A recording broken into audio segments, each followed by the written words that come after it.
mixing with my mixing tip, bass drum keyed bass compression or kick drum keyed bass compression, depending upon how you call it and whatever it is that you want to do with it. In working with and this is a very common thing, particularly in electronic music, but it also works and extends to rock music and other forms of music as well. But there's a synergy between the kick drum, and there always has been, and in the bass, because in most mixes and in most styles of music, the kick drum and the bass occupy most of the low frequency energy. And of course, there are exceptions to that, and there are plenty of other instruments that also have low frequency energy, but predominantly they kind of are dealing with the majority of the energy on that end. And I think there's a lot of confusion about exactly how this works. So I'm going to start with a little bit of a graphic here with a blank slate and just kind of talk a little bit about this for a second, and then we'll kind of go to some audio examples. One of the things that you need to understand in terms of working with the frequency response of, like, say, a kick drum, where you have an initial hit. Let me kind of undo that, select a better color than that. So where we have an initial transient hit, an initial decay, and then whatever the shape of the kick drum is. And then you have a bass note, and the bass note may have like a softer hit and a longer sustain. And so this kind of goes on. Now, when you kind of meld the two, there's an interference area, and then there's an area where they work together. To have an understanding of where the history of this came from is really more when compressors started having side chains available. And I think one of the ones where this was done very commonly was the SSL consoles, the E and the G series consoles. It actually had a side chain capability. You could actually feed an external signal patched in, and it would make the compressor work. And the compressor could basically work on two attack times, 3 milliseconds or 30 milliseconds. That was how it was basically designed. And so these two times sort of became key things. In almost every instance, 30 milliseconds was used as the attack time. And even when using external compressors that actually had this attack time would be set to a slower rate. So why would you do that? Because the idea and the way that most people think about keyed bass compression is that you're trying to move the bass out of the way so that the kick drum can actually happen. And that is exactly not what you're trying to do. You're trying to get the synergy of the kick and the bass to work together. So when this was originally put together, it was meant to be a way to make performances that, like, say you had a drum performance and a bass performance, and the bass player wasn't really locked to the drummer. Like, they weren't really synchronized together. So the part was sort of laid in there, maybe a little bit sloppy, maybe because there wasn't enough time. It basically more or less feels good, but it's not really on time. And the idea was that if you actually keyed the bass with the kick drum, what would happen is the kick drum, when the transient peak here in this section kind of pumped up, and actually let me just kind of do this like I'm going to kind of clear the slate here for a second and start and create a couple more layers and kind of do this. So let's just say that we have our kick drum, and then we have the sustain of the kick drum, and then we have our bass note, and the bass note kind of travels on, significantly longer, right? So the kick drum energy is actually going to kind of go a little bit more. Oh God, I've made a big mess of this. Hold on 1 second. Maybe I'll just do it this way. Just kind of wipe this out. All right, so our kick drum is not going to last as long as the bass. So what we have is a kind of timeline that goes left to right in terms of the actual time scheme. So when we're working with this, what happens is when this transient hit pushes, we want it to actually push out some of the bass note right along with it. So this element, the actual period over which the attack occurs, is identical, right? So let me just leave this. This is what I meant to do. Put a layer here, go to a different color here. So this area ends up being the same. It pushes that bass note. Now, where you actually want the compression to occur is over the sustain area of the kick drum. And this is where you're going to have a little bit of a dip in the bass. So the actual bass note pushes out with the kick drum transient hit. You got a small dip in the actual bass that occurs over the same period of time where the kick drum sustain occurs. And then they sort of, as this is fading out, the kick drum note is fading back, or the bass note is fading back in. So it's actually not a significant amount of gain reduction.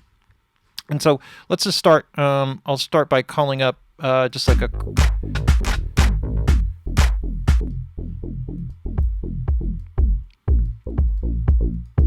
All right, so if I get this basically set up here, I can just do this very simply with nothing that special. So what I'm going to do is I'm just going to call up, any kind of compressor will basically work with this. I'm just going to call up a Renaissance compressor. I'm going to set it up, and what I'm going to do is I'm actually going to start with a 30 millisecond attack time and a relatively fast release time. So let's just, I'm going to start with like 100 milliseconds. It'll probably end up being shorter than that. A little bit of gain reduction here. I could actually kind of put in a little makeup gain. You don't really need to, because you're really basically ducking the bass more or less when it occurs. We're going to set an external key input. So I'll just set that as bus 17 for lack of a better number. And then let's just, all right, so I'll use this as my trigger, because this is going to be the main note. So here I'm going to feed that off into bus 17. Now, generally, when you feed it off, I will feed it off pre-fader, because I want this trigger to basically work and function. Now, what happens is, in a pre-fader thing, if I mute it, it will continue to pump. And so that you may consider in the programming, but and you may want to lay this in even fed from a separate track.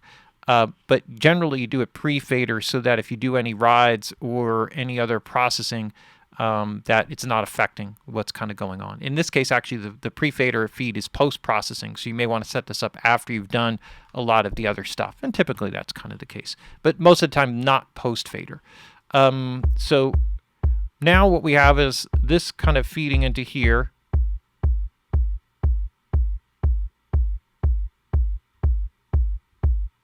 And all I'm really looking for is a small amount of gain reduction. So I'll kind of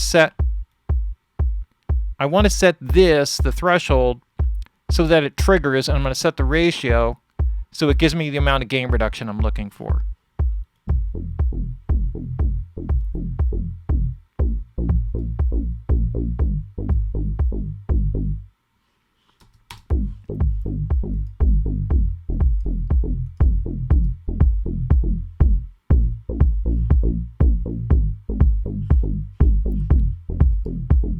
So this is without it.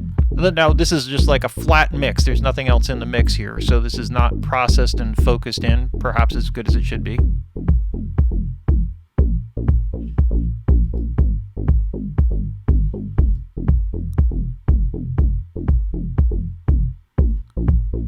And I'm going to make this release a little bit faster. So let's go back.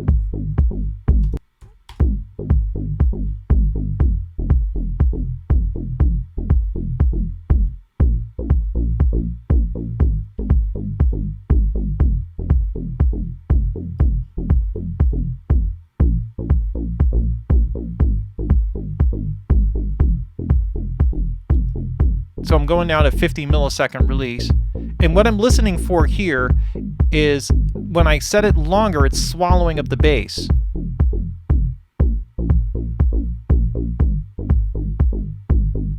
And I don't want it to swallow up the bass. I want it to kind of allow the bass to sort of wrap around the sustain of the drum.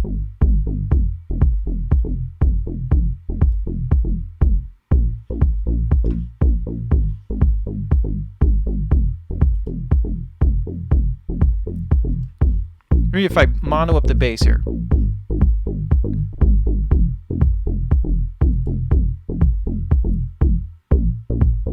So here, the idea is that you want to get rid of the muddiness, right? So there's an interference here.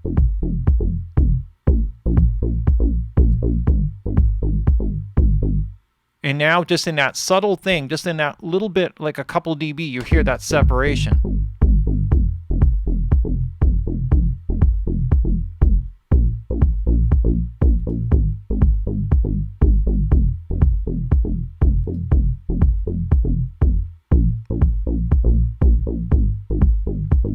The problem is when you set the attack to be really fast.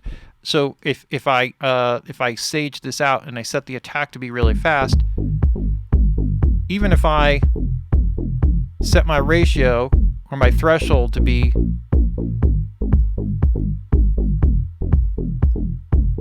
I want you to notice what happens to the weight of the kick drum versus this.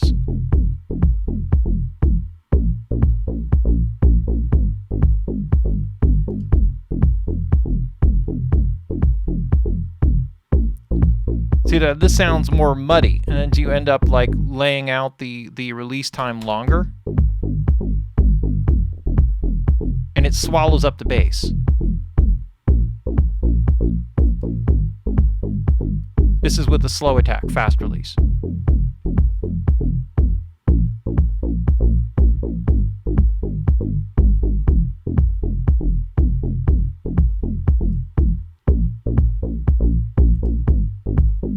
Fast attack. See, there's a disconnection between the kick and the bass. And then, so this is fast attack. And it's the slow attack. So now you get the separation, but you feel more the synergy and the connection between the two. And that release is really key to kind of making it kind of work. And you don't need a whole lot of movement or gain reduction. That's a real key. I think there's some people who think like, oh, you need to have like 3 dB or 6 dB of gain reduction, and you will achieve like a certain effect like if you're trying to just make the kick drum push through. But when it's at the expense of the bass, then you're removing, something that needs to be there, especially by a significant amount. So the gain reduction is better set your threshold to get it to trigger correctly, because if you set it too low, it will hold on to too long of the sustain. So you want only the transient to kind of really push through that threshold. And then you want to set your release, attack and release accordingly. And then you could set the ratio just to give that couple dB of gain reduction. Sometimes even just a dB is perfect. You could even kind of make this out longer. It starts to muddy up again.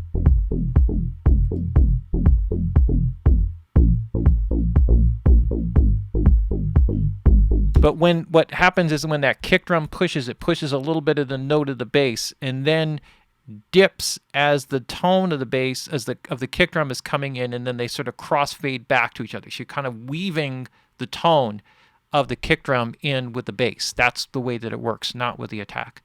And that's like just that subtle thing when you start to multiply that or lay that out into the course of tracks. And this is, again, like a very rough mix.